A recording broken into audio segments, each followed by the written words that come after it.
ശബരിമല സ്വർണ്ണക്കടത്ത് എല്ലാം നടത്തിയത് സഖാക്കളാണ് എന്നാണ് കോൺഗ്രസ് നേതാക്കൾ ഇതുവരെ പ്രചരിപ്പിച്ചത്. നമ്മുടെ മാധ്യമങ്ങളും ആ പ്രചാരണത്തിന് ഒപ്പം ചേർന്നു. ഇപ്പോഴിതാ സത്യം വെളിവായിരിക്കുന്നു. കോൺഗ്രസ് നേതാക്കളുമായി ശബരിമല സ്വർണ്ണക്കടത്ത് കേസിലെ സൂത്രധാരനായ ഉണ്ണികൃഷ്ണൻ പോറ്റിയുടെ ബന്ധം തെളിവുകൾ ഇതിനകം പുറത്തു വന്നു. ആരൊക്കെയായിട്ടാണ് ബന്ധം? സോണിയാഗാന്ധി മുതൽ സോണിയാഗാന്ധിയുടെ വീട്ടിൽ ഒരു തവണയല്ല രണ്ട് തവണയല്ല നിരവധി തവണ കയറിയിറങ്ങാൻ സ്വാധീനമുള്ള ഉണ്ണികൃഷ്ണൻ പോറ്റി. അടൂർ പ്രകാശുണ്ട്, UDFന്റെ കൺവീനറാണ്, MP ആണ്. പ്രയാർ ഗോപാലകൃഷ്ണനുണ്ട്, അന്നത്തെ ദേവസ്വം ബോർഡ് പ്രസിഡന്റ്. ഈ ബന്ധത്തിന്റെ തെളിവുകൾ പുറത്തു വന്നപ്പോൾ അതിനെ മറികടക്കാൻ കോൺഗ്രസ് നേതാക്കൾ ഉപയോഗിച്ച വഴി ഒരിക്കലും ചെയ്യാൻ പാടില്ലാത്ത വഴിയാണ്. AI ചിത്രങ്ങൾ ഉപയോഗിച്ച് മുഖ്യമന്ത്രിയും ഉണ്ണികൃഷ്ണൻ പോറ്റിയും തമ്മിൽ ബന്ധമുണ്ട്. ഉണ്ണികൃഷ്ണൻ പോറ്റിയുടെ ചെവിയിൽ മുഖ്യമന്ത്രി മന്ത്രിച്ചു. ഉണ്ണികൃഷ്ണൻ പോറ്റിയുടെ ചെവി പിടിക്കുന്ന ദൃശ്യങ്ങൾ ഇതെല്ലാം AI ഉപയോഗിച്ച് കൃത്രിമമായി ഉണ്ടാക്കി, വ്യാജമായി ഉണ്ടാക്കി പ്രചരിപ്പിച്ചു. KPCC ഭാരവാഹി ഉൾപ്പെടെയുള്ളവരാണ് പ്രചരിപ്പിച്ചത്. എന്നാൽ ഇതാ അതിന്റെ സത്യം പുറത്തു വന്നിരിക്കുന്നു. ആ ദൃശ്യങ്ങൾ പുറത്തു വന്നിരിക്കുന്നു. ആ ദൃശ്യങ്ങൾ പ്രേക്ഷകർക്ക് കാണാം.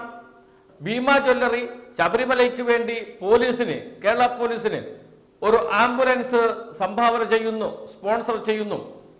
അത് കൈമാറുന്നതിനു വേണ്ടി ആഭ്യന്തര വകുപ്പിന്റെ ചുമതലയുള്ള മുഖ്യമന്ത്രി പങ്കെടുക്കുന്ന ഒരു ചടങ്ങ് സെക്രട്ടേറിയറ്റിന് മുന്നിൽ പൊതുചടങ്ങാണ് സംഘടിപ്പിക്കുന്നു.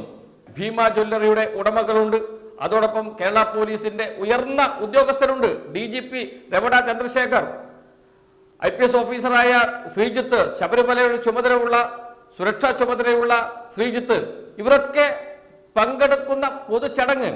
അതിൽ പ്രധാനപ്പെട്ട മറ്റൊരാൾ കൂടിയുണ്ട്, മട്ടന്നൂർ ശങ്കരൻകുട്ടി. മട്ടന്നൂർ ശങ്കരൻകുട്ടി മാരാറുണ്ട്.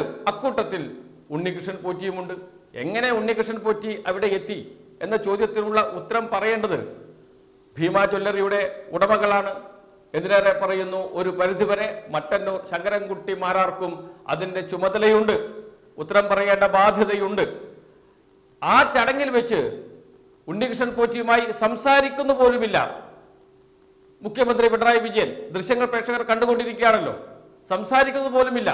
അവസാനം പരിപാടി കഴിഞ്ഞ് തിരിച്ചു പോകുന്ന വഴിക്ക് ഒരു ഗ്രൂപ്പ് ഫോട്ടോ എടുക്കുന്നുണ്ട്. ഗ്രൂപ്പ് ഫോട്ടോ എടുക്കണമെന്ന് പറയുന്നത് മട്ടന്നൂർ ശങ്കരൻകുട്ടിയാണ് എന്ന് ദൃശ്യങ്ങളിൽ നിന്ന് മനസ്സിലാകും. മട്ടന്നൂർ ശങ്കരൻകുട്ടിയെ കുറിച്ച് കേരളത്തിലെ ജനങ്ങൾക്ക് പ്രത്യേകമായി എന്തെങ്കിലും ഒരു വിശദീകരണം നൽകേണ്ട കാര്യമില്ല. അദ്ദേഹം അതുല്യനായ കലാകാരനാണ്, എല്ലാവരും ആദരിക്കുന്ന കലാകാരനാണ്. അങ്ങനെയുള്ള ഒരാളുടെ ക്ഷണപ്രകാരം ഒരു പരിപാടിയിൽ പങ്കെടുത്തു. ആ പരിപാടിയിൽ എങ്ങനെ ഉണ്ണികൃഷ്ണൻ പോറ്റി വന്നു എന്നത് മറ്റൊരു വിഷയമാണ്.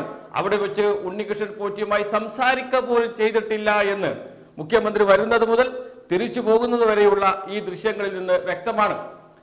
ഈ ചിത്രങ്ങൾ ഉപയോഗിച്ചാണ് കോൺഗ്രസിന്റെ സൈബർ വിഭാഗം AI സാങ്കേതിക വിദ്യ ഉപയോഗിച്ചുകൊണ്ട് വ്യാജ ദൃശ്യങ്ങൾ ഉണ്ടാക്കി പ്രചരിപ്പിച്ചത്. ഇപ്പോൾ അതിനെക്കുറിച്ച് പോലീസ് അന്വേഷണം ആരംഭിച്ചിട്ടുണ്ട്, കേസെടുത്തിട്ടുണ്ട്.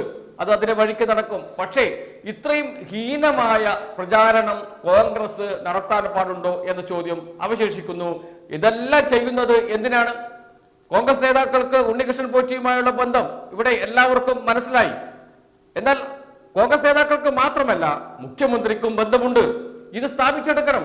ഇതിനു വേണ്ടിയിട്ടാണ് ഈ നെറികെട്ട പ്രചാരണ രീതി നടത്തിയത്. അത് ഇപ്പോഴിതാ പൊളിഞ്ഞു വീണിരിക്കുന്നു. കോൺഗ്രസിന് UDFന് വലിയ തിരിച്ചടിയാണ് സംഭവിച്ചത്. ഇത്തരം വ്യാജ പ്രചാരണം തന്നെയാണ് ശബരിമല വിഷയത്തിൽ ആദ്യം മുതൽ ഇപ്പോൾ വരെ നടന്നുകൊണ്ടിരിക്കുന്നത് എന്നതാണ് വസ്തുത.